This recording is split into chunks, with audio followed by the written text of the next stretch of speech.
హరే కృష్ణ. అందరికీ భాగవతం క్లాస్ స్వాగతం. మనం మూడో స్కందం 26వ అధ్యాయంలో కొంత భాగాన్ని తీసుకుంటాం. సో మిగిలిన భాగాన్ని ఈరోజు చూస్తాం.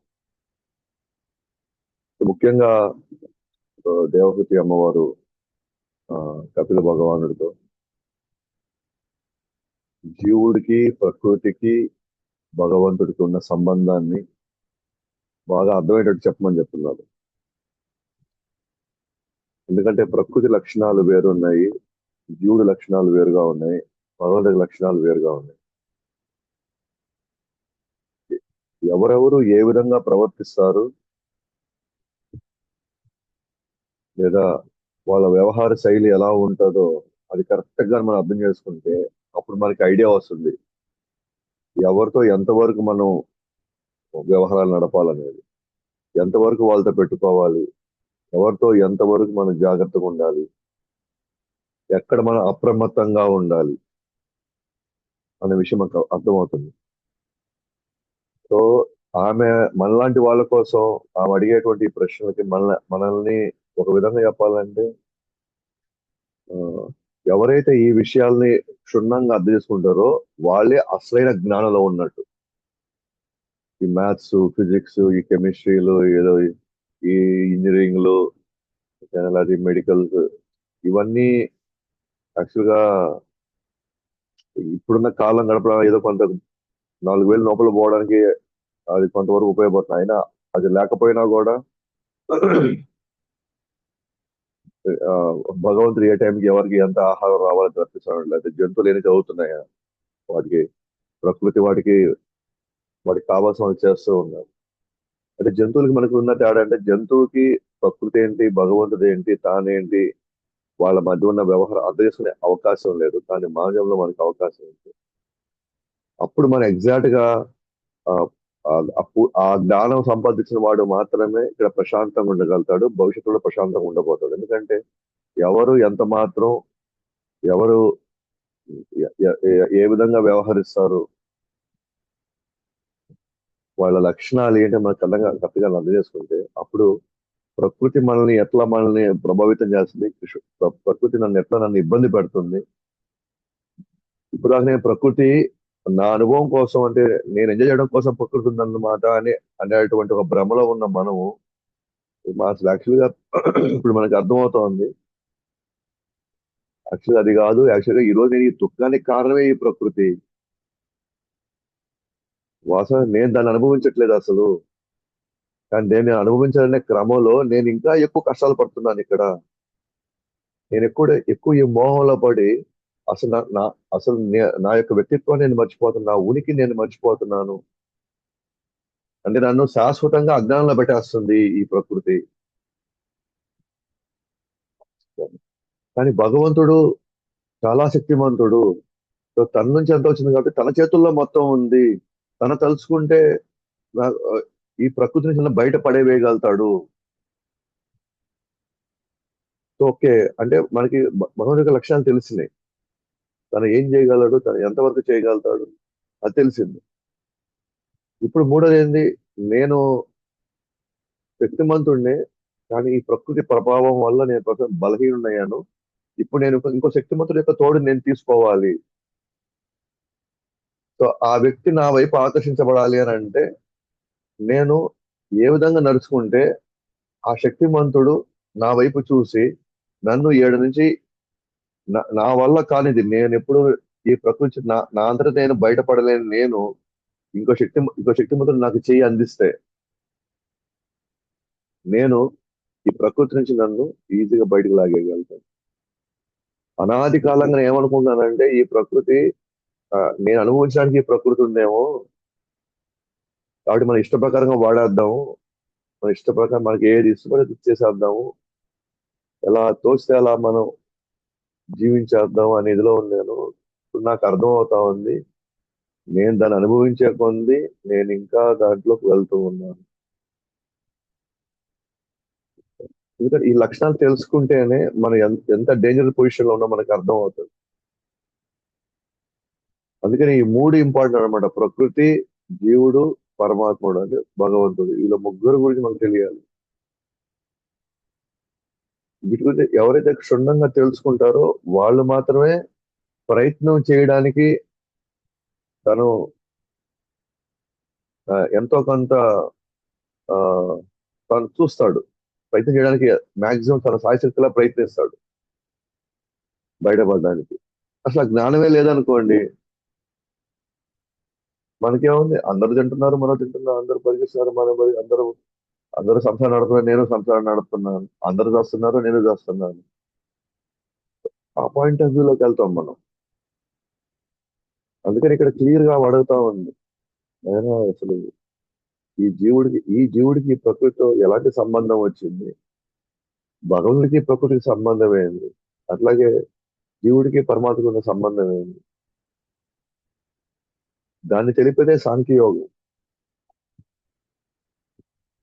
ఎస్పెషల్ గా ప్రకృతిలో ఉన్న భౌతిక అంశాలన్నీ ఏంటి, అది నేను ఆ భౌతికలకు సంబంధించిన వ్యక్తిని నేను కాదు అన్న విషయం మనకు అర్థమైనప్పుడు మనం అసలైనటువంటి ఎక్కడి నుంచి వచ్చానో దానికోసం వెతకడం ప్రారంభిస్తాం ఇంకా. సో ఆ విధంగా దేవహూతి ఈ జీవుడు ప్రకృతి పురుషుడి మధ్య ఉన్నటువంటి వ్యవహార లక్షణాల గురించి ఆమె అడిగింది. అంతా మనం చూసుకున్నాం. తన అజ్ఞానంలో, జీవుడు అజ్ఞానంలో ప్రకృతికి అనేకమైనటువంటి వస్తువులు రూపాలతో తాను ఎటువంటి ఒక దురభిప్రాయం ఏర్పరచుకున్నాడు. తాను ప్రకృతిలో భాగం అనుకునే ఇదిలో చేసే కార్యాలన్నీ తన మళ్ళీ బంధకాలంలోకి ఇరికిచ్చేస్తాయి తను. సో తన కర్మఫలం కూడా దేని వల్ల వస్తుంది, ఈ కర్మఫలం ఎందుకు వచ్చింది అతనికి, తాను నేనే పురుషుడిని, నేను పురుషుని కాదు, నాకు ఆ సర్వ అధికారాలు ఇక్కడ ఉన్నాయి, ఈ సర్వ అధికారాలను నేను ఉపయోగించి నేను సమస్తాన్ని నేను అనుభవిస్తాను అని ఎప్పుడైతే తాను తన కోసంగా తన ఇంద్రియ తృప్తి కోసం ఎప్పుడైతే తను కష్టపడుతున్నాడో అప్పుడే తనకి కర్మఫలం ఏర్పడిపోయింది. అది పుణ్యం వస్తుందో పాపం వస్తుందో మొత్తానికి కర్మల్లో ఇరుక్కుంటున్నాడు. అదే అదే ఇంద్రియాలని ఏదైతే ఇప్పుడు కాళ్ళని చేతుల్ని అన్నిటినీ భగవంతుడి తృప్తి కోసం వాడేవనుకోండి, మనం ఈ బంధకం నుంచి బయటకు వస్తాం. అదే ఇంద్రియాలని మనం మన కోసం వాడేమనుకోండి, బంధకం భౌతిక శరీరం వస్తుంది, లేకపోతే ఆధ్యాత్మిక శరీరం వస్తుంది. దేవుడి సేవలో పెడితే ఆధ్యాత్మిక శరీరం వస్తుంది, భౌతిక కార్యకలాపాల్లో జస్ట్ నిమగ్నం చేసామనుకోండి భౌతిక శరీరం వస్తుంది. అందుకనే మనకి 8వ అధ్యాయంలో కూడా 5-6 శ్లోకాల్లో యం యం వాపి స్మరణ్ భావం తజంతంతే కలేవరం తాం తామై వేది కౌంతేయ సదా సద్భావ. ఎవరెవరు ఏ భావంలో చనిపోతారు, నేను భౌతిక భావంతో చనిపోయాను కదా, నాకు భౌతిక శరీరమే మళ్ళీ వస్తుంది. అది జంతువా లేకపోతే చెట్ట లేకపోతే పక్ష చెప్పలేము. కానీ ఎవరైతే అంతిమంగా నన్నే తలుచుకుంటూ అంతకాలే మామేవ, నన్నే తలుచుకుంటూ తన శరీరాన్ని వదులుతాడు, వాడు ఖచ్చితంగా నా భావం చేరుకుంటాడు. అంటే నా భావం ఏంటి, తనకి ఆధ్యాత్మిక శరీరం వస్తుంది తను. సో నెక్స్ట్ మనం 10 నుంచి 49 అసలు ఈ సూక్ష్మ లేదా స్థూల అంశాలు, ఇంద్రియాలు, తన్మాత్రాలు, వాటి లక్షణాలన్నిటి గురించి మళ్ళీ వివరిస్తాడు అనమాట కపిల భగవానుడు. ఆల్రెడీ మనం రెండో స్కందంలో, 3వ స్కందంలో కొంత భాగాన్ని మనం ప్రకృతి గురించి మాట్లాడుకున్నాం. ఎలా అది సృష్టించబడతా ఉంది, ఆ, ఈ శరీరాలని ఎలా ఏర్పడుతున్నాయి, బ్రహ్మ ఎలా లోకాలు తయారు చేస్తున్నాడు, అవన్నీ మనం చేసాము. కానీ మన ప్రకృతి గురించి మాట్లాడాలంటే ప్రకృతి అసలు ఎక్కడి నుంచి స్టార్ట్ అయిందని కూడా మాట్లాడాలి కావాలి. కాబట్టి మన కపిల భగవానుడు మళ్ళీ ఒకసారి దేవహూతితో చెప్తున్నాడు. అది చాలా బ్రీఫ్ గా ఉంటుంది. మనం చాలా ఎలాబొరేట్ గా వీడి గురించి చాలా ఆ, వివరంగా మనం చర్చించుకున్నాము ఆల్రెడీ. అది మనం వివరణలోకి పెద్దగా పోవం మనం. కాబట్టి ఈ స్థూల సూక్ష్మ అంశాలు ప్రకృతిలో, ఈ స్థూల సూక్ష్మ అంశాలు ఎలా ఏర్పడుతున్నాయి, తద్వారా మళ్ళీ వచ్చేటువంటి ఇంద్రియాలు అవన్నీ ఎలా వస్తున్నాయి, తన్మాత్రాలు ఎలా ఏర్పడుతున్నాయి, అవన్నీ కూడా మనం చూస్తాం అన్నమాట.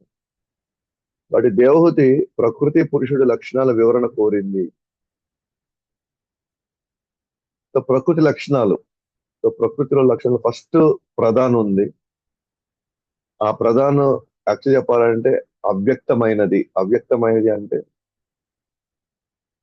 ఇనిషియల్ మనకి మనకి కనబడలేని ఒక భౌతిక పదార్థం ఇక్కడ ఉంది. అంటే మన మన ఈ ఈ స్థూల ఈ చక్షువులకి అంటే ఈ కళ్ళకి అది కనబడదు, కానీ అది ఉంది. అవ్యక్తం, నిత్యం, త్రిగుణం, త్రిగుణాలతో నింపినటువంటి ప్రధానం. మరియు ఇప్పుడు ఏర్పడిన ప్రకృతికి మూల కారణం ప్రధానం. ఆ ప్రధానం నుంచి మహతత్వం, మహతత్వం నుంచి అహంకారం, అహంకారం నుంచి త్రిగుణాలు, ఇంక త్రిగుణాల నుంచి అనేకమైనటువంటి అంశాలు ఏర్పడినాయి. ఇంద్రియాలు, ఇంద్రియ దేవతలు, ఇదంతా ఏర్పడినారు అనమాట.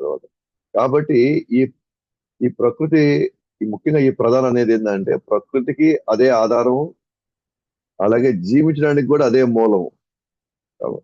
కాబట్టి కారణం అదే, ప్రభావం అదే. సో కాబట్టి ప్రకృతికి, అలాగే మనిషి ఇక్కడ జీవులు జీవులు ఇక్కడ వచ్చేసి ఎక్కడో దగ్గర వాళ్ళు అనుభవించాలి కదా. వాళ్ళు చేసిన కర్మలు వాళ్ళు అనుభవించాలి అని అంటే వాళ్ళకి ఏదో ఒక స్థావరం కావాలి. ఆ స్థావరం ఏంటి? భౌతిక ప్రపంచం. ఈ భౌతిక ప్రపంచం ఎక్కడి నుంచి ఏర్పడింది? ఈ ప్రధానం నుంచి క్రమక్రమంగా ఏర్పడింది భౌతిక ప్రపంచం. కాబట్టి ఈ ప్రధాన యొక్క లక్షణాలు ఏంటి? అవ్యక్తము, నిత్యము, త్రిగుణము, ప్లస్ ప్రకృతికి జీవించడానికి, అందరూ జీవించడానికి కావాలన్న మూలం ఇదే కారణం. కాబట్టి దాంట్లో దీని జరిగే ప్రతి అంశానికి కారణం ఉంటుంది, ప్రభావం ఉంటుంది. కారణం, ఇలా జరగడానికి గల కారణం ఒకటి ఉంటుంది, తర్వాత రెండోది ప్రభావం ఉంటుంది. ఉదాహరణకి ఇప్పుడు మనం ఈ భౌతిక ప్రకృతిలోకి వచ్చాము, మనం కొన్ని ఇబ్బందులు పడుతున్నాం అనుకోండి, దానికి కారణం ఉంది.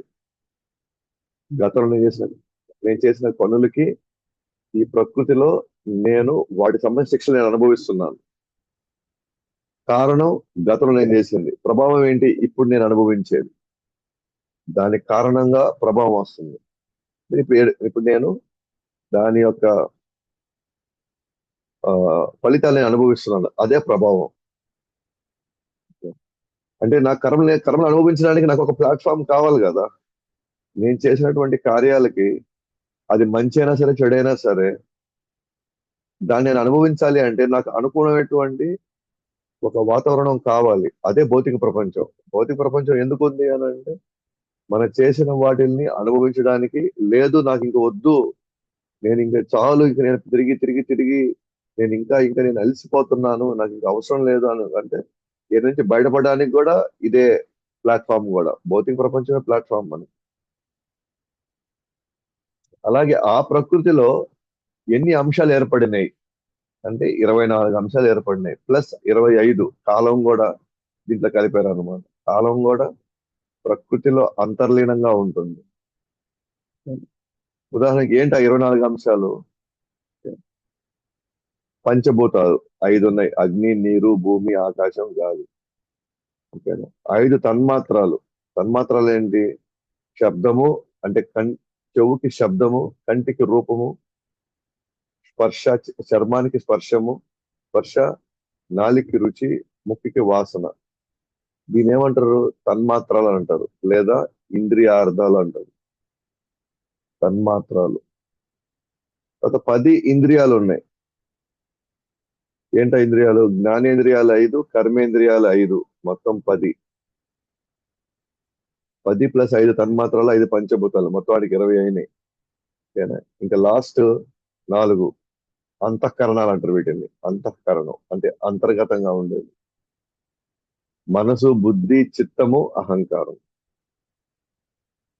సో ఇవి 24 అంశాలు అయితే 25 అంశం కాలం. అంటే ఇవేవి నేను కాదు,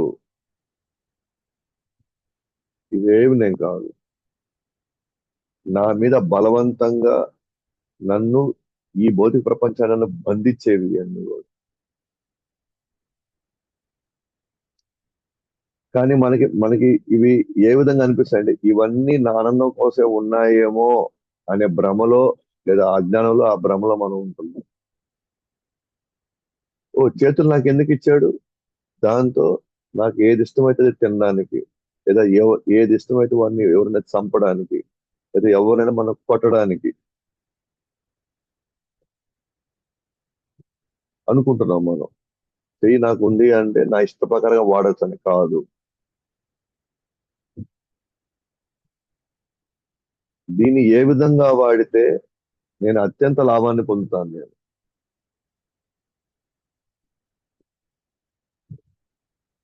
ఓకే?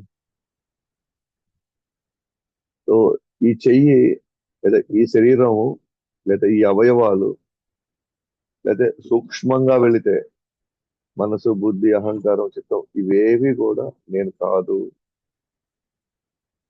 ఇవన్నీ నన్ను వివిధ కార్యక్రమాల్లో నన్ను బలవంతంగా లాక్కొని వెళ్ళి నన్ను రకరకాలుగా నన్ను ఆడిస్తా ఉన్నాయి అన్ని.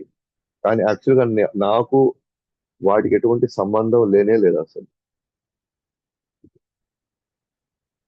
మీరు నిన్న క్లాస్ కానీ గమనించారు అనుకోండి, ఈ స్లైడ్ లో లాస్ట్ లాస్ట్ పాయింట్ కి రండి. జీవుని కార్యములు ప్రకృతికి కారణం అవుతా ఉంది. ఇప్పుడు మనం ఉండే ప్రకృతి, మనం ఏ ఏ పరిస్థితిలో మనం ఉన్నామో, ఇప్పుడు మనం అందరం కూడా రకరకాల పరిస్థితుల్లో ఉన్నాం. మీ ఇంట్లో పరిస్థితులు వేరు, నా ఇంట్లో పరిస్థితులు వేరు. మీరు ఉద్యోగం చేసే వాతావరణం వేరు, నేను ఉద్యోగం చేసే వాతావరణం వేరు. మీకున్న తల్లిదండ్రులు వేరు, నాకున్న తల్లిదండ్రులు వేరు. మీకున్న బిడ్డలు వేరు, మాకున్న బిడ్డలు వేరు. వాళ్ళ మనస్తత్వాలు వేరు. వాళ్ళు మనకి వివిధ వాతావరణాలు వాళ్ళు క్రియేట్ చేస్తున్నారు మనకి. మన మన మన వ్యాపార ఆ, పరిస్థితులు కావచ్చు, ఉద్యోగ పరిస్థితులు కావచ్చు, ఇంట్లో పరిస్థితులు కావచ్చు, సామాజికంగా కావచ్చు, ఆర్థికంగా మనకు ఉన్నటువంటి పరిస్థితులు కావచ్చు, ఇవన్నీ ప్రతి ఒక్కరికి అవి వేరువేరుగా ఉన్నాయి. అని ప్రతి ఒక్కరు ఏమంటున్నారు, నాకు చాలా కష్టంగా ఉంది, ఇది చాలా ఇబ్బందిగా ఉంది, నాకు చాలా ఘోరంగా ఉంది అంతా కూడా అని మనకు అనిపిస్తా ఉంది కదా ఇప్పుడు. ఒక్కొక్కరు ఎవరు ఎవరో ఇళ్లలో ఎవరెవరు ఉన్నటువంటి వాతావరణంలో వాళ్ళకి వాళ్ళకి పర్సనల్ గా చాలా ఇబ్బంది కలుగుతాం. మరి అలాంటి ఒక వాతావరణం, అలాంటి ఒక ప్రకృతికి కారణం ఏంటి? జీవుని జీవుని చేసిన కార్యములే వాళ్ళకి ఇలాంటి పరిస్థితులు వచ్చినాయి. మనందరికి ఇలాంటి పరిస్థితులు ఎందుకు వచ్చాయి? మనం చేసిన కార్యాలు ఇలాంటి పరిస్థితుల్లోకి మనం నెట్టబడ్డాం మనం. సరే, వచ్చేసాం కదా ఇక్కడికి. ప్రతి ఒక్కరికి కష్టంగా ఉంది, ఇబ్బందికరంగా ఉంది. అయితే ఈ ప్రకృతి ఏం చేస్తుంది? ఇప్పుడు మనం ఏ పరిస్థితులకు వచ్చామో ఆ పరిస్థితులు ఏం చేస్తున్నాయి? ఆ ప్రకృతి ఏం చేస్తుంది? మనల్ని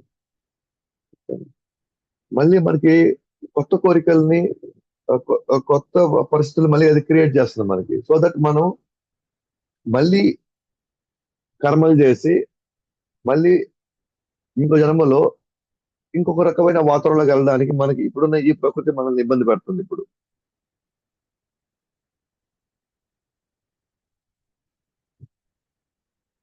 ఈ ప్రకృతి ఈ ప్రకృతి రావడానికి కారణం మనం చేసిన కార్యక్రమాలు.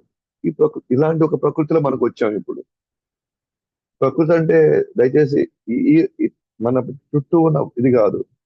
మన ఇంట్లో వాతావరణం కూడా మనం ఏర్పరచుకున్న ప్రకృతే. మనం చేసిన కార్యాల వల్ల మనకి ఇలాంటి ఒక ఇంట్లో ఇలాంటి ఒక ప్రకృతి వచ్చింది. లేదా ఉద్యోగంలో అలాంటి ఒక ప్రకృతి వచ్చింది, వ్యాపారంలో ఒక ప్రకృతి వచ్చింది. మనకి మన బంధువులు, మనకు వచ్చిన స్నేహితులు, మన పరివారం అంతా కూడా మనం చేసిన కార్యాల వల్లే మనకి ఇటువంటి ఒక కర్మ, ఇట్లాంటి ఒక ప్రకృతి ఏర్పడింది. అయితే ఇప్పుడు మనకి ఏం చేస్తుంది? ఈ ప్రకృతి మనల్ని ఫ్రీగా చేయట్లే ఏమి. మళ్ళీ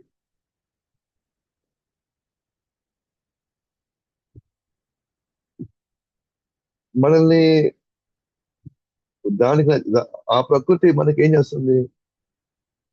ఏ ప్రకృతికి మనం వచ్చామో ఆ ప్రకృతి మనకి ఏం చేస్తుంది? అదే మనకి ఆటంకం అవుతుంది అన్నమాట. ఆ ప్రకృతి మనకి భక్తి చేయడానికి ఆటంకంగా ఉంది మళ్ళీ మనం. కొంతమంది ఏమంటున్నారు, కొంతమంది ఏమంటున్నారు, నాకు అప్పుడప్పుడు ఆరోగ్యం సరిగ్గా ఉండదు ప్రభు, అందుకే నేను మాలలు చేయలేకపోతున్నాను. మాకున్నటువంటి ఆర్థిక పరిస్థితుల్లో నేను నిజంగా ఉదయం రాత్రి దాకా కష్టపడితేనే ప్రభు నాకు ఈ మాత్రం ఈ 4,000 లోపలికి, 5,000 లోపలికి వెళ్తాయి. కరెక్టే, దాంట్లో ఎటువంటి సందేహం లేదు. ఒక్కొక్కరు ఒక్కొక్క ఒక్కొక్క దుర్భర పరిస్థితులు ఏర్పరుస్తూ ఉంటుంది. అసలు ఈ పరిస్థితులు ఎందుకు వచ్చాయి? మనం దేవుడికి దూరంగా, దేవుడికి మన దేవుడి సంబంధించిన జ్ఞానం లేకుండా మనం చేసిన పనులే కదా మనకి ఈ రోజు ఈ వాతావరణం తీసుకువచ్చింది.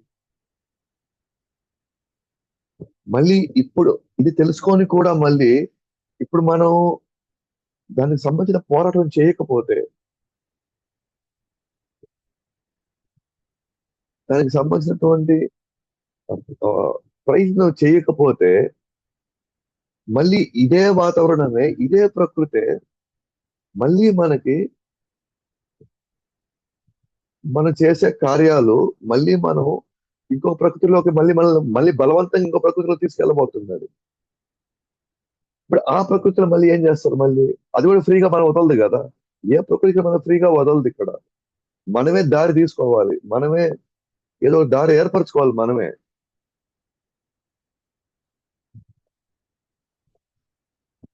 ఇప్పుడు ఏమన్నాయి? ఆ ఈ ప్రకృతి జీవుని యొక్క ప్రకృతి ప్రస్తుత పరిస్థితులు ఏర్పడినాయి. లేదా భవిష్యత్తులో మళ్ళీ అలాంటి పరిస్థితులకే మళ్ళీ మనం పుడతాం మళ్ళీ వెళ్ళి. సో, ప్రకృతి ఎప్పుడు మనల్ని ఫ్రీగా వదలదు. మనమే దారి తీసుకోవాలా, మనమే పోరాటం చేయాలి, మనమే తెలివిగా వ్యవహరించాలి. తెలివిగా వ్యవహరిస్తూ నేను భక్తి చేసుకుంటూ నేను నాకున్నటువంటి ప్రకృతిలో నేను డీల్ చేయాలి నేను. అంతేగాని మనం కారణం చెప్పుకుంటూ వెళ్ళామనుకోండి, మంగళారతికి ఎందుకు రాలేదు, ఒక కారణం ఉంది. క్లాస్కి ఎందుకు రాలేదు, ఒక కారణం ఉంది. జపం ఎందుకు చేయట్లేదు, ఒక కారణం ఉంది. సేవకు ఎందుకు రాలేదు, కారణం ఉంది. మన కారణాలు చెప్పుకుంటే అదే ప్రకృతిలో ఉంటే మళ్ళీ మనం అలాంటి పరిస్థితులు పుట్టక ఇంక ఎటువంటి భవిష్యత్తు వస్తుంది మనకి? గతంలో మనకి ఆ జ్ఞానంలో చేసిన పనులు ఈ రోజు మనకి జ్ఞానం ఉంది కదా. మరి ఆ జ్ఞానం పెట్టుకోవడం కూడా లేదు లేదు, నాకు అవి ఉన్నాయి, నాకు ఇవి ఉన్నాయి, నాకు అలా జరిగింది, నాకు ఇలా జరుగుతుంది, ఇట్లా అయింది, అట్లాగా అయింది అంటే మళ్ళీ ఇలాంటి ఒక ప్రకృతిలో మళ్ళీ మనం చేసే పనులు మళ్ళీ పోయి ఇంకో ప్రకృతిలో మళ్ళీ పడతాం. మేబీ ఇంతకంటే దారుణ ప్రకృతిలో మళ్ళీ పడితే అందుకే ఇక్కడ మనకి దేవహూతి అమ్మవారు చెప్పేది అదే. ఎంత కష్టం, ఈ ప్రకృతి ఇంత తీవ్రంగా మన మీద దాడి చేస్తుంది, అయినా కూడా జీవుడు జ్ఞానంతో వ్యవహరించి ఎంతవరకు చేయగలగాలో అంతవరకు తాను ఆధ్యాత్మికంగా తాను లేదా భక్తిలో తాను ముందుకు వెళ్తూ ఉండాల్సిందే. మొత్తానికి అజ్ఞానం కారణం. ఇప్పుడు మనం వచ్చి కారణాలు చెప్పుకున్నాం అనుకోండి, మన గురువుకో లేకపోతే మన పైన ఉన్నటువంటి ఉన్నత శ్రేణి వాళ్ళకి వచ్చిన నష్టం ఏంటి, వాళ్ళకి వచ్చిన ఇబ్బంది ఏంటి, మీ ఇష్టము అంటాడు అంతే ఫైనల్ గా.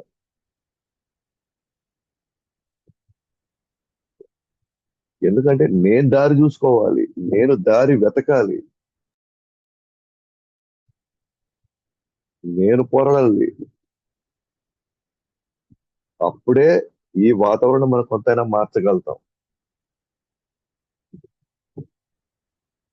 లేకపోతే త్రిగుణాలు మన ఫుట్బాల్ ఆడుతుంది అనమాట. అందువల్ల ఈ ప్రకృతి లక్షణాల గురించి మనకి చెప్తూ ఈ ఇంద్రియాలు మన చేత విపరీతంగా ఆడిస్తాయి. త్రిగుణాలు ఆడిస్తాయి, అహంకారం ఆడిస్తుంది. ఇవన్నీ నన్ను మోసం చేస్తున్నాయనే విషయం మాత్రం మనం గుర్తెరగాలి మనం. ఓకే. మనం చెప్పే కారణాలన్నీ మన భక్తి నుంచి దూరం చేస్తున్నాయనే పాయింట్ అర్థం చేసుకోవాలి.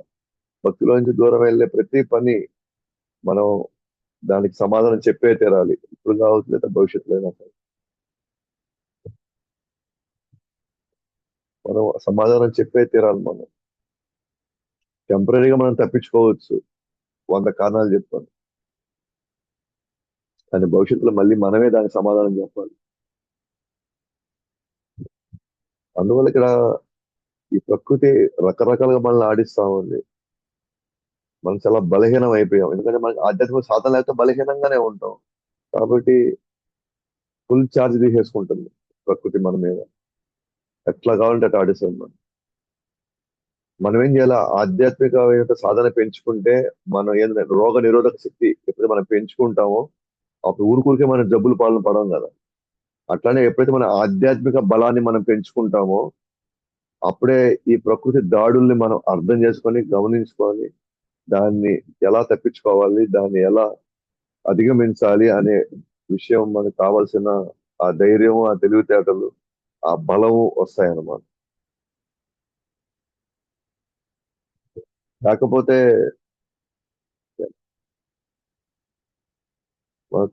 మనం కారణాలు చెప్పుకుంటూ ఇంతకంటే మళ్ళీ దారుణమైన వాతావరణంలో మళ్ళీ మళ్ళీ పుట్టాల్సి వస్తుంది.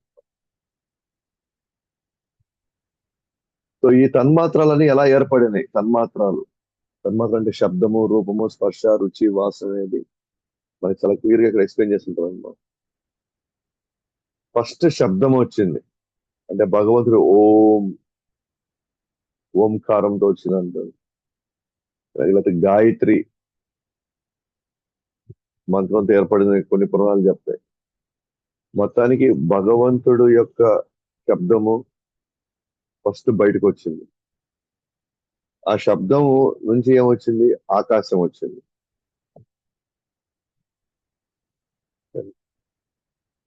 ఎప్పుడైతే శబ్దము ఆకాశం కలిసిన కాంబినేషన్ లో స్పర్శ ఏర్పడుతుంది. స్పర్శ, శబ్దము, ఆకాశము, స్పర్శ ఈ మూడు కలిస్తే గాలి వస్తుంది.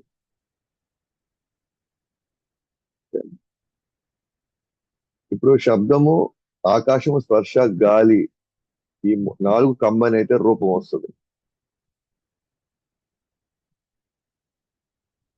అంటే శబ్దము, ఆకాశం, గాలి, స్పర్శ, గాలి రూపం చేస్తేనే అగ్ని వస్తుంది. అట్లా వరుసగా అంటే ఒకదానికి కంబైన్ అవుతూ ఆ, వివిధ శాతాల్లో అవి ఒకటొకటి కలుపుకుంటూ ఉంటే ఒక్కొక్క పంచభూతం ఏర్పడుతుంది. అలాగే ఒక్కొక్క తన్మాత్ర ఏర్పడతా ఉంది అనమాట. అంతిమంగా భూమిలో శబ్దం ఉంటుంది, ఆకాశం ఉంటుంది, స్పర్శ, గాలి, రూపము, అగ్ని, రుచి, నీరు, వాసన. కాబట్టి అంతిమంగా భూమిలో వాసన తర్వాత ఏర్పడింది భూమి. అందుకే మనకి భూమి మీద ఏమైనా వర్షం పడి మనకి వాసన వస్తుంది మనం.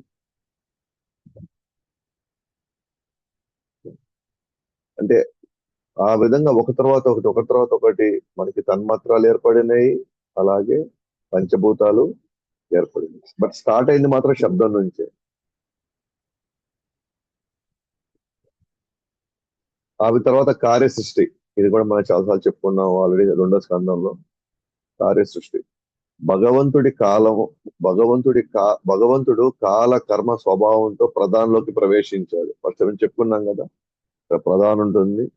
భగవంతుడు దాని మీద దృష్టి సారించినప్పుడు కాలము, కర్మ స్వభావంతో పాటు జీవుడు కూడా ప్రధానంలోకి ప్రవేశిస్తాడు. అప్పుడు ఆ ప్రధానం నుంచి ఒక అండం ఉత్పన్నం అవుతుంది. దానిలో విరాట్ రూపం వచ్చింది. ఆ విరాట్ రూపంలో 14 లోకాలు 7 పొరలతో మూసి ఉంది. ప్రతి పొర 10 రెట్లు మందంగా ఉంటుంది. 7 పొరలు.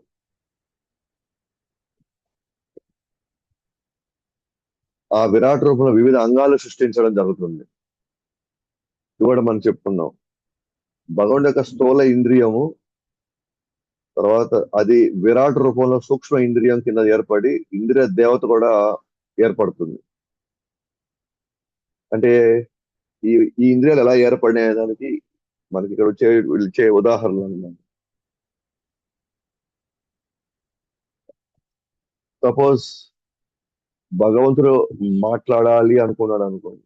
భగవంతుడు నేను మాట్లాడాలని తనకి అనిపించింది, తన కోరిక. తాను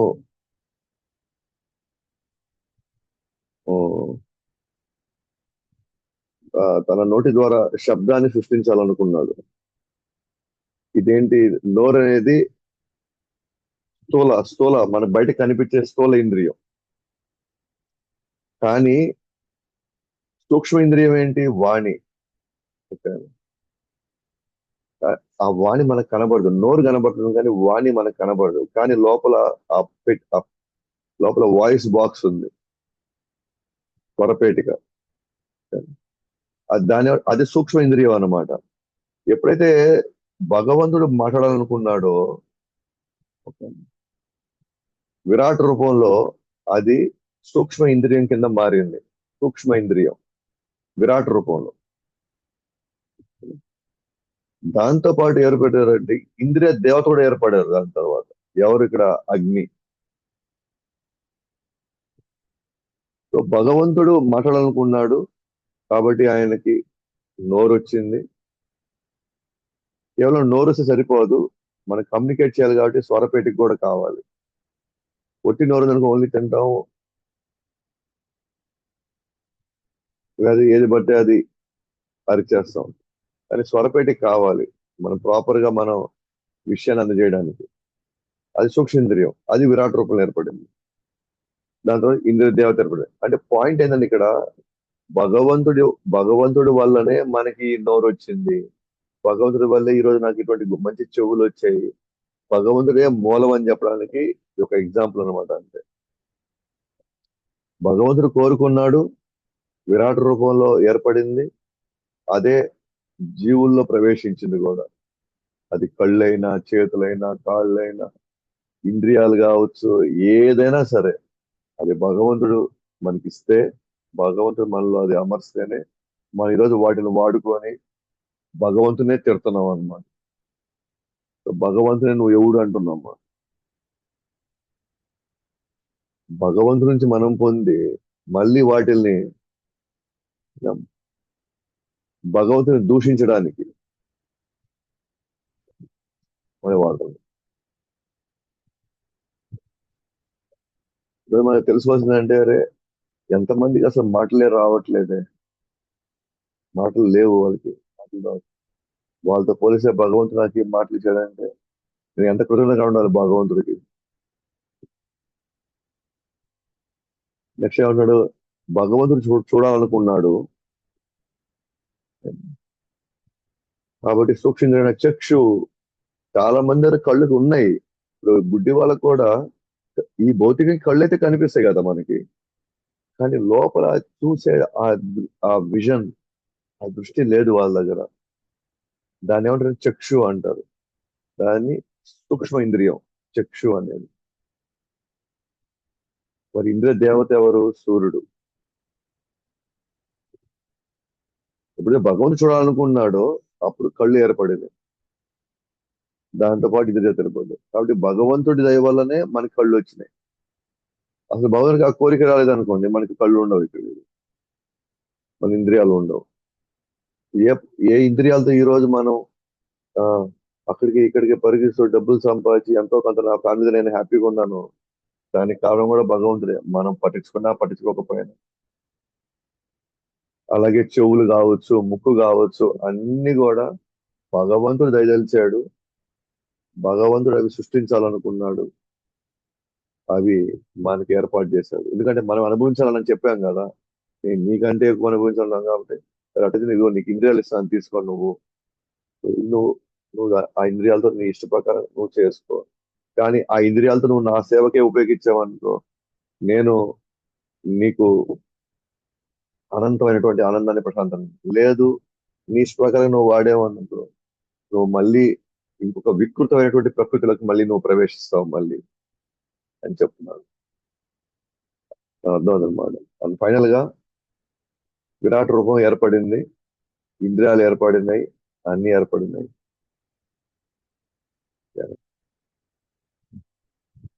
ఇప్పుడు మొత్తం భౌతిక ప్రపంచాన్ని ఇంకా మూమెంట్ రావాలి, ఇంకంతా అన్ని కార్యకలాపాలు స్టార్ట్ చేయాలి. ఇంకా పదార్థాలు అన్ని ఏర్పడినాయి, అన్ని ఈ లోకాలన్నీ ఏర్పడిపోయినాయి, వివిధ విభాగాలన్నీ ఏర్పడిపోయినాయి, అన్ని ఉన్నాయి. కానీ మొత్తానికి ఇంకా మూమెంట్ జరగాలి లోపల, ఇంకా కార్యక్రమాలు స్టార్ట్ అవ్వాలి. ఇంకా అంటే ఆ విరాట పురుషుడిని యాక్టివేట్ చేయాలి. ఇప్పుడు ఇంద్రియ దేవతలు విరాట పురుషుడిని లేపడానికి ప్రయత్నించారు, కుదరకపోయేసరికి ఆయా రంధ్రములో సూక్ష్మేంద్రియాల్లో ప్రవేశించినప్పటికీ విఫలమయ్యారు. సో విరాట్ రూపంలో కావలసిన ఆకృతి వచ్చేసింది, ఇంద్రియాలు కూడా ఏర్పడిపోయినాయి, అన్ని అయిపోయినాయి. కానీ ఆ ఇంద్రియాలు ప్రదర్శించాలి అని అంటే, ఆ ఇంద్రియాలతో పనులు చేయాలి అంటే అక్కడ కూడా మనకి భగవంతుడి యొక్క అనుగ్రహం ఉండాలి. ఇప్పుడు ఇప్పుడు విరాట్ రూపానికి అన్ని ఏర్పడిపోయినాయి, కానీ అయినా తాను ఇన్యాక్టివ్ గానే ఉన్నాడు. ఎట్లాగైతే ఇప్పుడు శవం ఉందనుకోండి, శవంలో అన్ని ఉన్నాయి, కళ్ళు ఉన్నాయి, చేతులు ఉన్నాయి, ఇంద్రియాలు అన్ని ఉన్నాయి, కానీ ఒక ఇంచ్ కూడా కదలలేదు అది. ఎందుకంటే భగవంతుడి దయ ఎప్పుడో కోల్పోయింది అది. అంటే భగవంతుడు ఏం చేశాడు, నీ టైం అయిపోయింది కానీ ఆత్మను తీసేశాడు అక్కడ. అంటే భగవంతుడు ఎప్పుడు అనుగ్రహం లేదు కాబట్టి దాంట్లో అన్ని రకాల ఇంద్రియాలు ఉన్నా సరే అది అట్లా పడి ఉండాల్సిందే అంతే. అట్లనే ఇంద్రియ దేవతలు ఆ వచ్చేసారు, యాక్టివ్ అవుతున్నారు, యాక్టివ్ చేయాలని ప్రయత్నిస్తారు. ఏమని, ఇదిగో మేము కావాల్సిన ఇంద్రియాలు మేము ఇచ్చేసాము, మేము కరెక్ట్ గా ఉన్నాము, విరాట్ రూపుడు ఇంకా నువ్వు లేయి, ఓకే నువ్వు లేచి నువ్వు అందరి జీవులందరి యొక్క ఇంద్రియాలని, జీవులందరికి ఇంద్రియాలు అంటే నువ్వు లేచి నువ్వు స్టార్ట్ చేసి నువ్వు చూస్తేనే అందరూ చూడగలుగుతారు. నువ్వు వినడం ప్రయత్నిస్తేనే జీవులందరూ కూడా వింటారు. ఎందుకంటే విరాట్ రూపం అనేది ఒక సూక్ష్మతత్వమైనటువంటి ఒక రూపం. అది మన జీవుల్ని రిప్రజెంట్ చేస్తా ఉంది. కాబట్టి వీళ్ళు ఏం చేశారు, ఫస్ట్ లేపడానికి ప్రయత్నించారు విరాట్ రూపాన్ని. లేయి లేయి లేయి లేయి, నీకు కావాల్సిన ఇంద్రియాలు వచ్చేసాయి, అన్ని అమర్చేసావు, ఇంకా నువ్వు నీ కార్యం చేయడమే తరువాయి, ఇంకా చెయ్యి, లేయి, యాక్టివ్ గా నువ్వు నీకు కావాల్సిన, నీకు ఇచ్చినటువంటి కార్యాన్ని నిర్వర్తించు అన్నప్పుడు దాని వల్ల కావట్లే, విరాట్ రూపం లేపలేకపోయారు ఇంద్రియ దేవతలు. అంటే అర్థం ఏంటంటే ఇంద్రియాలైనా బాగా పనిచేయాలన్నా సరే, ఇంద్రియాలు పర్ఫెక్ట్ గా మనం ఉపయోగించుకోవాలి అన్నా కూడా భగవద్ దయ కావాలి. వాటంతటా అవి ఎప్పటికీ కూడా చేయలేవు. లాస్ట్ ఏం చేశారు ఇంద్రియ దేవతలందరూ కూడా, వాళ్ళ ఆ రంధ్రాల్లోకి వాళ్ళు ప్రవేశించేశారు. ఇంద్రియ దేవతలు ఎవరు, ఉదాహరణ మనం చూసుకున్నాం, కళ్ళకి ఇంద్రియ దేవుడు ఎవరు, సూర్యుడు. లేపి చూశాడు, ఏం లేట్లే. కాబట్టి సూర్యుడు ఏం చేశాడు, ఈ కళలకు, విరాట్ రూపం కళ్ళలోకి ప్రవేశించేసి కళ్ళు తెప్పించేశాడు. అట్లా ఆయా రంధ్రాలకి ఆయా దేవతలు వెళ్ళిపోయేసి మొత్తానికి ఇంద్రియాలు తయారు చేసి పెట్టారు. అయినా కూడా లేలేకపోయాడు, అయినా కూడా తాను చూడలేకపోయాడు. ఎవరు, విరాట్ రూపంలో ఉన్నటువంటి ఆ, రూ- ఆ విరాట్ రూపంలో ఉన్నటువంటి వ్యక్తి. ఎప్పుడైతే వాసుదేవుడు హృదయంలో చిత్తంతో ప్రవేశించారో విరాట్ రూపం నీటి నుండి లేచింది.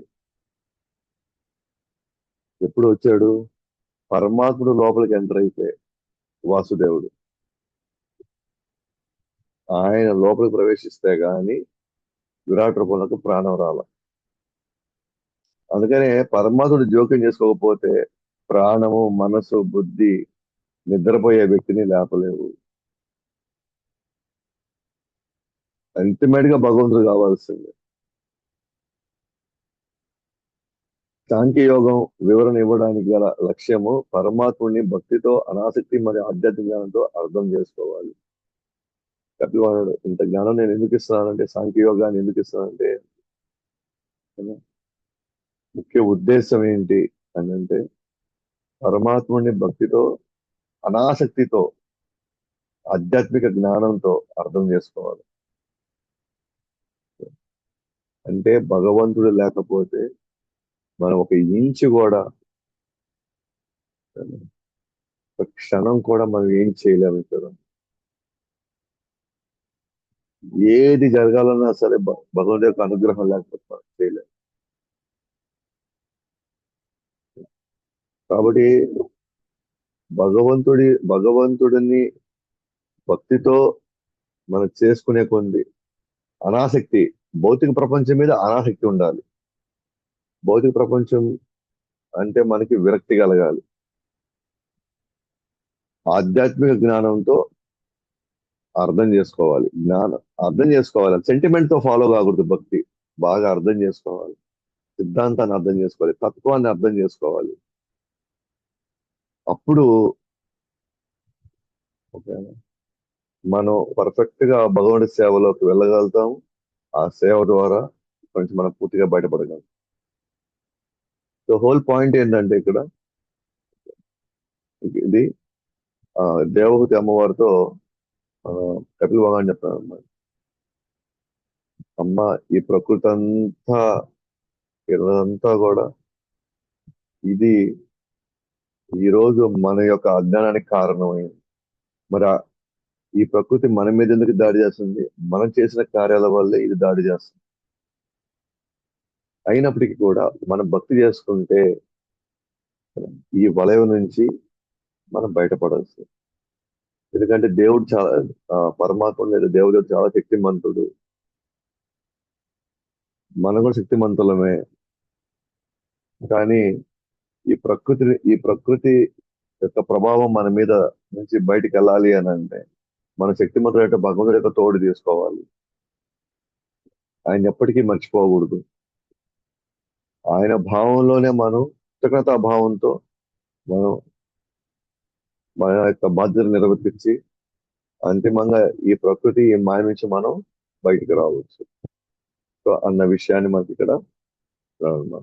సో ఆ విధంగా మనం 26 అధ్యాయంలో ప్రకృతికి పురుషుడికి అలాగే జీవుడికి మధ్య ఉన్న సంబంధం, అలాగే వాటి ఉన్న లక్షణాలు, అవి ఎంత మేరకు మన మీద ప్రభావితం చేయగలుగుతాయి, సో వాటి నుంచి జీవుడు ఎలా పడాలా, అది కేవలం భక్తితో మాత్రమే బయటపడగలడు అనే విషయాన్ని మనం కొంత చూసుకోగలిగాం అనమాట. సో మిగిలింది మనం రేపు చూసుకుంటాం.